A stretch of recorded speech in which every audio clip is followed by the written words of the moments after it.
Welcome back नाजरीन। हबीब जान Bloch साहब, जितना जदीद असला लियारी में यहाँ कुछ ग्रुप्स की आपस की लड़ाई में इस्तेमाल होता है, लोग कहते हैं कि इतना जदीद असला तो हमारी फ़ौज के पास नहीं है। ये असला आता कहाँ से? भत्ते के पैसे से या क्या? ये इल्ज़ाम है सर, भत्ते का या असलहे का? मैं कहता हूँ ये इल्ज़ाम है। असला लियारी में आज की बात नहीं है। वो कहते हैं ना कि कुछ कल्चर का जेवर होता है असला, उसको आप जदीद बना दें या अमेरिकन कह दें या ब्रिटिश कह दें, ऐसी कोई बात नहीं है। लियारी में असला अगर है तो लोगों की शान व शौकत है। ये असला कहीं गलत इस्तेमाल नहीं हुआ। अब लियारी में वो जो आपस में ग्रुपों की लड़ाई होती है वो क्या मैं उसी पर आ रहा हूँ। उसकी गवर्नमेंट ने इजाज़त दे रखी है? चंद गलियों की लड़ाई को, ये आज से पाकिस्तान बनने से पहले भी ये मामला थे।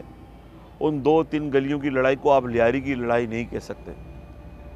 उसको बाकायदा आपने प्रोडक्ट बना के गैंगवार असला आता है, ये आता है, वो तो जनाब ऐसी कोई बात नहीं है। अगर ऐसी बात होती तो पाकिस्तान की हाई प्रोफाइल एजेंसियां लियारी को कभी भी अवॉइड नहीं करती।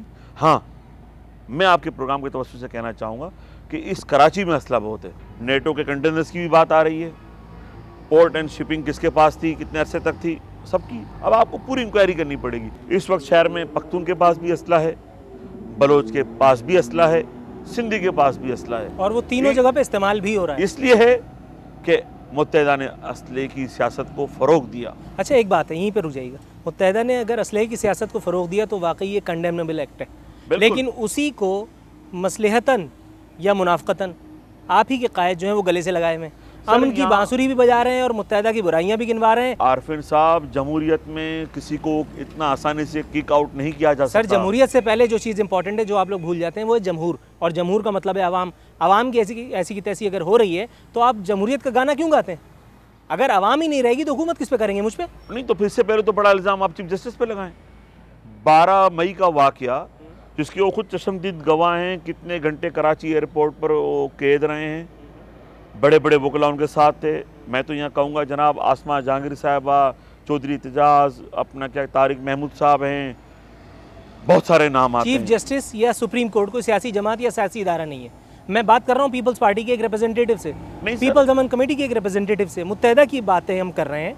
मुत्तहिदा अगर बुरी है, मेरा सवाल अगेन वही है कि आप उनको बाहर करें और आप किसी और ग्राउंड पे जाकर के किसी और सियासी जमात से बात करें, उनको उनके हवाले से आवाम को रिलीफ पहुंचाने की कोशिश करें। साहब, इस वक्त अभी तक हमारी मैच्योरिटी इतनी ज़्यादा स्ट्रॉन्ग नहीं हुई है। पीपल्स पार्टी की नहीं, हमारी नेशन की, हमारी पॉलिटिकल पार्टीज़ की। पीपल्स पार्टी को आप बार बार क्यों कहते हैं?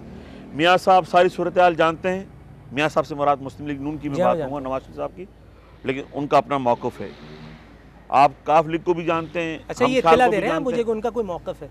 उनका मौक़िफ़ जनाब ये कि जमहूरियत तो ठीक है, पहले हमारे मामलात पर आप आ जाएं, वरना अगर मियाँ नवाज शरीफ साहब अगर कहते हैं कि जरदारी साहब मैं आपको फ्री हैंड देता हूँ, तो मेरा ख्याल है कि जो हमारी पहली मीटिंग हुई थी आसिफ अली साहब, जरदारी साहब के साथ, as a party worker, as a ticket holder, उनका विज़न बड़ा क्लियर था। यहाँ थोड़ा सा एक प्रॉब्लम पता है क्या है?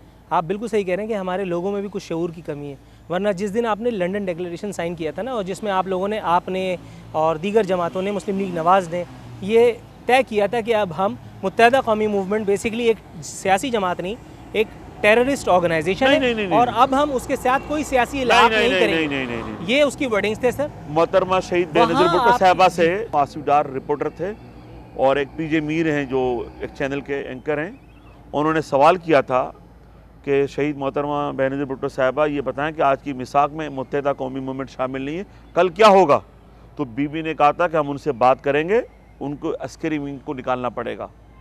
अस्करी विंग मोहतरमा ने कहा था। यानी वो मानती नहीं ना कि अस्करी विंग था मुत्तहिदा का कोई। और अस्करी विंग किसी सियासी जमात में तो नहीं होता सर, जहाँ तक नहीं होना चाहिए। नहीं होना चाहिए की बात नहीं है। चाहिए तो गुर्बत नहीं होनी चाहिए, बेरोजगारी नहीं होनी चाहिए, आपको गाड़ी में नहीं होना चाहिए, मुझे पैदल नहीं होना चाहिए, बहुत सारी चीज़ें हैं। लेकिन मैं बात ये कर रहा हूँ, होना चाहिए को छोड़ दें अभी आप। अगर है तो वो सियासी जमात नहीं है, और अगर वो सियासी जमात नहीं है तो फिर आप भी सियासी लोग नहीं है। यहाँ पे बात बात पर खुद नोटिस लिए जाते हैं, बात बात पर आर्मी चीफ इजलास बुला लेते हैं कोर कमांडर्स के। तो मुत्तहिदा कौमी मूवमेंट के बारे में आर्मी चीफ भी जानते हैं और आला अदालतें भी जानती हैं, आप भी जानते हैं, और बोलता है बच्चा बच्चा जाने। सवाल करूं यहाँ पे, सारे काम अगर आर्मी चीफ और सुप्रीम कोर्ट ने करने तो आप लोग घर जाएं मुझे दे करके सब कुछ, आप लोग क्या कर रहे हैं? वेरी गुड, बड़ी प्यारी बात की। जब जमहूरी लोग कुछ करना चाहते हैं तो यही फोर्सेस उन्हें रोक देती हैं। क्या कर रहे हैं, क्या करना चाहते हैं? 7 रुपए पेट्रोल की कीमत बढ़ाने वाले हैं आप लोग। उससे पहले आप लोगों ने फिर किसी न किसी बहाने से आपने किसी न किसी लॉ एंड ऑर्डर पे या पेट्रोल पे सर दोनों चीज़ें साथ है ना, मतलब आप इत्तेफाक से आज घेरे में आ गए तो सब पूछूंगा। सर आप बताएं ना, एक मिनट, इतनी हड़तालों के बाद, इतनी लॉ एंड ऑर्डर के बाद जब आपका माशी तौर पे भट्टा ही बैठ जाए तो आप क्या करेंगे? ये हड़ताल करता कौन है? आप जानते हैं? नहीं, मैं तो कम इल्म हूँ, मैं आपसे इल्म लेने आया, बताइए हड़ताल ये करता वही कौन? लोग हैं जिनकी दुकानदारियों को खतरा होता है, अपनी दुकानदारी को दोबारा रीप्रोटेक्ट करने के लिए, रीसेल करने के लिए कभी हड़ताल, कभी क्या, कभी मुजाहरे वगैरह वगैरह। देखिए मसला ये है कि अभी तक हम जमहूरी कल्चर के आदी नहीं हुए हैं, ना आप, ना मैं, ना हमारी आवाम। It's take time. तो मैंने कहीं कहीं बार कहा है कि जनाब के let them finish their tenure, उसके बाद आप आ जाएं रोड पर एजेंडा खाक लेकर। हो जाएंगे हम तुमको खबर होने तक। नहीं सर, 4 साल में नज़ा के आलम में है कौम। ये आप कहते हैं। अगर मैं कहता हूँ इस कौम में बड़ी कुव्वत है, इसीलिए और मारे जाएं। बड़ी ताकत है।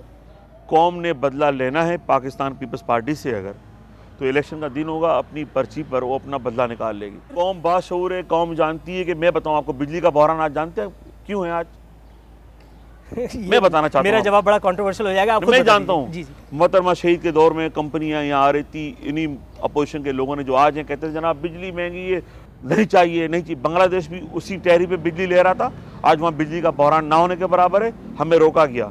आज भी मुख्तलिफ पिटिशन कोर्ट में चली गई, जो होता है ना बरसाती मेंढक कि कोई मिले ना मिले शू, जनाब कोर्ट चले जाएं। जनाब आप देखें बिजली आज महंगी है, आने तो दें, कल इससे भी महंगी हो सकती है। जनाब आप किसी को वो ना यानी आप खेड़ेंगे, ज़हनी तौर पे तैयार कर रहे हैं। ना खेड़ेंगे ना खेड़ने देंगे। ठीक है, ठीक है नाजरीन, गुफ्तगू वो सिलसिला जारी रहेगा मर गए वक्फे के बाद।